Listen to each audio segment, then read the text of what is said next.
What are the different laws of historical geology?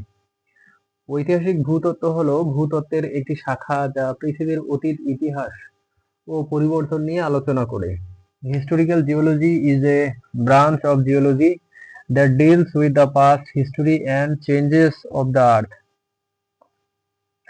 পৃথিবীর স্তরবিন্যাস, জীবাশ্ম এবং শিলা অধ্যয়নের মাধ্যমে অতীতের ঘটনাবলী ব্যাখ্যা করা হয়। By studying stratification, fossils, and rocks, past events are explained. ঐতিহাসিক ভূতত্ত্বে কিছু মৌলিক আইন বা নীতি রয়েছে যা সময় ও ঘটনাক্রম নির্ধারণে সাহায্য করে। In historical geology, there are some basic laws or principles that help determine time and sequence of events. প্রথম আইন হলো ইউনিফর্মিটারিয়ানিজম এর আইন। The first law is the law of uniformitarianism. এই নীতি বলে যে বর্তমানে ভূতাত্ত্বিক প্রক্রিয়া অতীতেও একইভাবে ঘটেছে।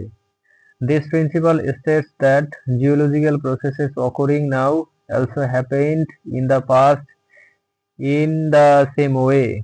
যেমন ক্ষয়, সঞ্চয়, আগ্নেয়গিরি বিস্ফোরণ অতীতেও একইভাবে ঘটেছে। For example, erosion, deposition, and volcanic eruptions occurred in the past just as they do today.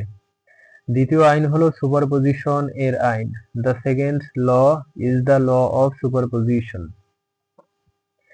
এই নীতি অনুযায়ী অনাক্রান্ত শিলা স্তরের সবচেয়ে নিচের স্তরটি সবচেয়ে পুরনো এবং উপরের স্তরগুলো অপেক্ষাকৃত নতুন। According to this principle, in undisturbed rock layers, the lowest layer is the oldest and the upper layers are younger. তৃতীয় আইন হলো অরিজিনাল হরিজন্টালিটি এর আইন।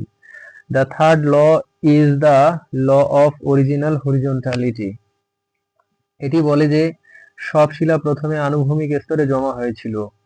It states that all sedimentary rocks were originally deposited in horizontal layers.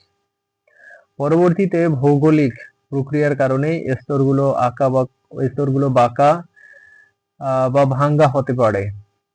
পরবর্তীতে ভৌগোলিক প্রক্রিয়ার কারণে স্তরগুলো বাঁকা বা ভাঙ্গা হতে পারে। Later, due to geological processes, these layers may bend or break. চতুর্থ আইন হলো ক্রস কাটিং রিলেশনশিপ এর আইন। The fourth law is the law of cross cutting relationship. এই নীতি অনুযায়ী যে শিলা বা ভাঙ্গন অন্য শিলা স্তর কেটে যায় তা অপেক্ষাকৃত নতুন। According to this principle, any rock or fault that cuts across other layers is younger than the layers it cuts. যেমন একটি ডাইক যদি স্তর কেটে যায় তবে ডাইকটি নতুন। For example, if a dike cuts across a strata, the dike is younger. পঞ্চম আইন হলো ফাউনাল সাকসেশন এর আইন। The fifth law is the law of faunal succession. এই নীতি বলে যে জীবাশ্মের একটি নির্দিষ্ট ক্রম আছে এবং সেই ক্রম পৃথিবীর ইতিহাসে পুনরাবৃত্তি হয় না।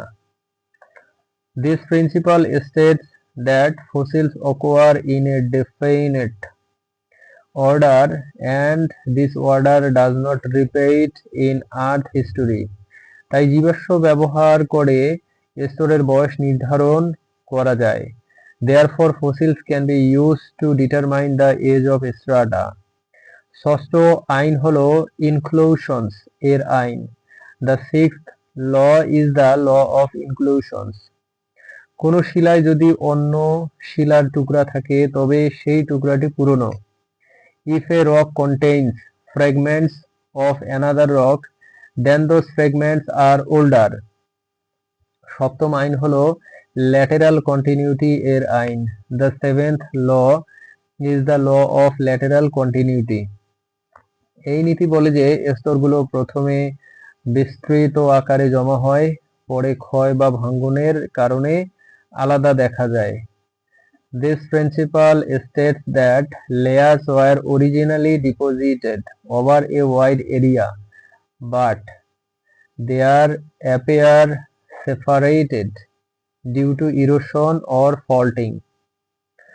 অষ্টম আইন হলো সাকসেশন অফ ইভেন্টস এর আইন। The eighth law is the law of succession of events. এটি বলে যে ভূতাত্ত্বিক ঘটনা একে অপরের পরে ধারাবাহিকভাবে সংঘটিত হয়। It states that geological events occur in a sequential order. প্রতিটি ঘটনার একটি নির্দিষ্ট সময় ও ক্রম রয়েছে। Each event has a definite time and sequence. নবম আইন হলো আনকনফর্মিটি এর আইন। The ninth law is the law of unconformity. এটি বোঝায় যে পৃথিবীর স্তরে কোনো বিরতি বা ফাঁক রয়েছে যা ক্ষয় বা সঞ্চয় না হওয়ার কারণে হয়েছে। It means that there are gaps in earth strata caused by erosion or lack of deposition. এই ফাঁক পৃথিবীর ইতিহাসে একটি অনুপস্থিত অধ্যায় নির্দেশ করে। This gap indicates a missing chapter in earth history. এসব নীতির মাধ্যমে বিজ্ঞানীরা শিলার বয়স, জীবাশ্মের ক্রম এবং পৃথিবীর অতীত ইতিহাস নির্ধারণ করেন। Using these principles, scientists determine the age of rocks, fossil sequence, and earth past history. ঐতিহাসিক ভূতত্ত্ব তাই সময় নির্ধারণের জন্য অত্যন্ত গুরুত্বপূর্ণ। Hence, historical geology is extremely important for determining geological time. সারসংক্ষেপে বলা যায়, এই আইনগুলো পৃথিবীর অতীত বোঝার মূল ভিত্তি প্রদান করে। In summary, this law provide the foundation for understanding Earth past.